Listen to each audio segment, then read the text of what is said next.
नमस्कार, पॉलिटिकल पंचायत देख रहे हैं आप। आपके साथ मैं हूं हिंगलाज दान। दक्षिणी राजस्थान के अंदर भारतीय आदिवासी पार्टी का उभार जो भारतीय ट्राइबल पार्टी से निकली है। पहले ट्राइबल पार्टी ने चैलेंज दिया बीजेपी कांग्रेस को, अब आदिवासी पार्टी चैलेंज दे रही है।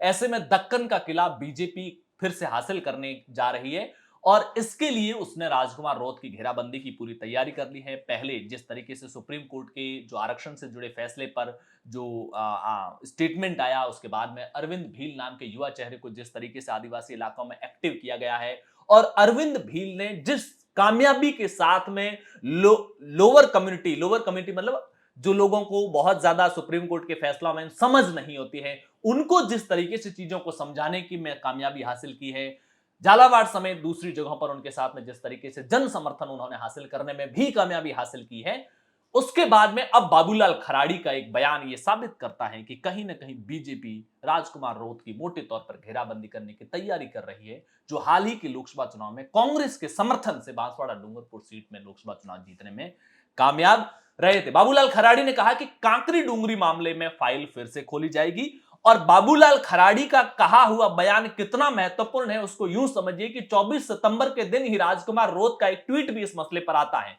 क्या कहते हैं वो कहते हैं, आज ही के दिन 24 सितंबर 2020 को थर्ड ग्रेड शिक्षक भर्ती लेवल 1 में रिक्त 1167 सीटों पर एसटी के पात्र अभ्यर्थियों को भरने को लेकर शांतिपूर्ण चल रहे आंदोलन को कुछ लोगों ने षड्यंत्र पूर्वक, कुछ लोगों ने उस समय की सत्ता कांग्रेस की, जिसके सहयोग से हाल ही में राजकुमार रोध सांसद बने हैं, षड्यंत्र पूर्वक उग्र करवाकर आंदोलन को कुचलकर बेरोजगारों के साथ अन्याय किया। साथ ही उस घटनाक्रम में शहीद हुए दो भाइयों को भी नमन करना चाहूंगा।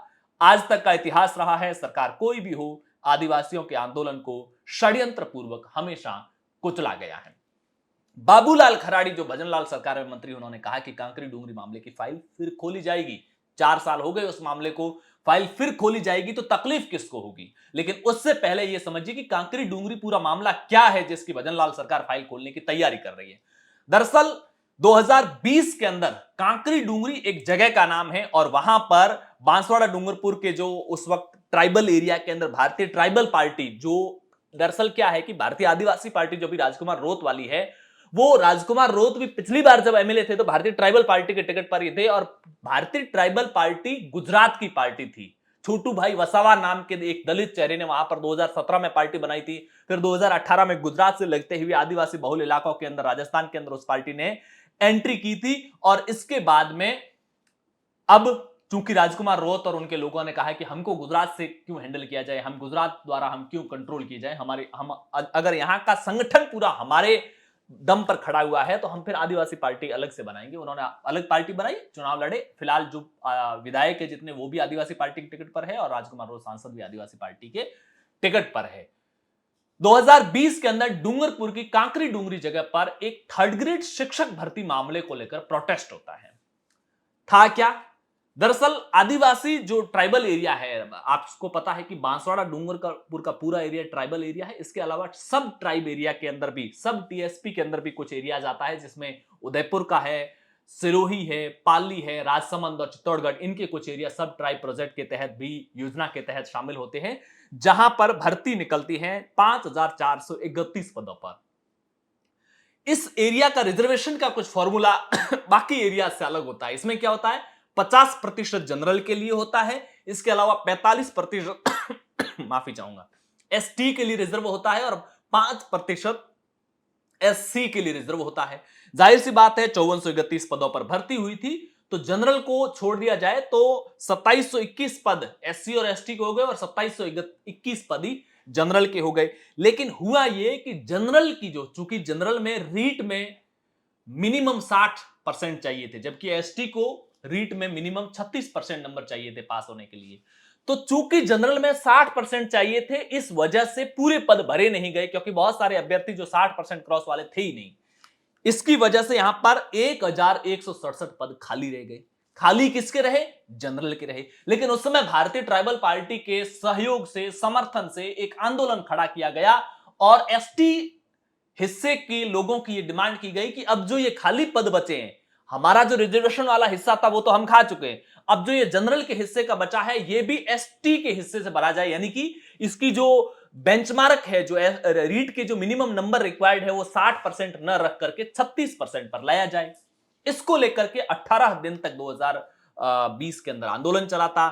24 सितंबर के दिन जो ये कांकरी डूंगरी वाला, चूंकि पर्वत के ऊपर ये आंदोलन चल रहा था, आंदोलनकारी पहाड़ से नीचे उतर करके नेशनल हाईवे 8 पर आते हैं, वहां पर अपना धरना प्रदर्शन, हाईवे जाम किया जाता है, वहां पर प्रदर्शन शुरू कर लिया जाता है। बहुत ही उग्र प्रदर्शन हुआ था उस समय, 4 दिन तक वहां पर चला था, गोलियां चली थी, लाठियां चली थी। एक आंदोलन को शांत करने के सरकार के पास जितने भी तरीके थे, उन तरीकों का सरकार ने अपने तरीके से इस्तेमाल किया और कई लोगों पर उस समय में पुलिस पर जो पथराव एंड ऑल हुआ, उसकी वजह से कई लोगों पर मुकदमे उस समय लादे गए थे। राजकुमार रोत एक तरफ से उस आंदोलन के 4 साल बाद उसी कांग्रेस सरकार को कोसने की कोशिश कर रहे हैं जिस कांग्रेस पार्टी के सहयोग से हाल ही में वो सांसद बने हैं। दूसरी तरफ इन्हीं 4 साल पूरे होने के मौके पर 24 सितंबर के दिन ही बाबूलाल खराड़ी ने यह कह दिया कि वो फाइल तो भजनलाल सरकार फिर से खोलेगी और दोषी कौन है, उस समय क्या हुआ था, पर्दे के पीछे की क्या कहानी थी, उग्र आंदोलन अगर हुआ था तो लोगों को भड़काने वाला कौन था, यह सब जांच की जाएगी। अगर हम इन दोनों चीजों को जोड़ते हैं, एक तरफ सुप्रीम कोर्ट का क्रीमी लेयर के मामले में एससी एसटी रिजर्वेशन को लेकर के स्टेटमेंट आना, आदिवासी पार्टी ने विरोध किया, कांग्रेस ने विरोध किया, लेकिन बावजूद इसके बीजेपी के एबीवीपी जो यूथ संगठन है उससे निकले हुए अरविंद भील ने जिस तरीके से आंदोलन को खड़ा किया, लोगों ने मीणा कम्युनिटी को छोड़कर के बाकी जो छोटी छोटी कम्युनिटी है उन्होंने मजबूती से इस आवाज को उठाया कि ये क्रीमी लेयर का फैसला जो सुप्रीम कोर्ट का स्टेटमेंट है सही है, क्योंकि बहुत सारी एससी एसटी में भी ऐसी जातियां हैं जिनको आरक्षण का फायदा नहीं मिला है, जिनकी नौकरियां अभी तक नहीं लगी हैं, जिनका आर्थिक और सामाजिक स्तर पर उत्थान अभी तक नहीं हुआ है, उनको भी आरक्षण का फायदा मिले, उसके लिए ये सुप्रीम कोर्ट का जो स्टेटमेंट है सही है। वो लोगों को कन्विंस करने में कामयाब हुए। झालावाड़ समेत तमाम जिलों के अंदर उन्होंने जिस तरीके से जन समर्थन हासिल किया, उसे देखते हुए ऐसा लग रहा है कि बीजेपी किसी लॉन्ग स्ट्रेटेजी के साथ रणनीतिक तरीके से राजकुमार रोत भारतीय आदिवासी पार्टी के थॉट प्रोसेस को घेरने की कोशिश कर रहे हैं, उनकी राजनीतिक पॉलिटिकल स्टाइल को घेरने की कोशिश कर रहे हैं। इस पूरे मामले को लेकर आपकी क्या कुछ राय कमेंट बॉक्स में जरूर बताइएगा। पॉलिटिकल पंचायत पर पहली बार आए हैं तो चैनल को सब्सक्राइब कीजिएगा, वीडियो को लाइक और शेयर जरूर कीजिएगा। शुक्रिया।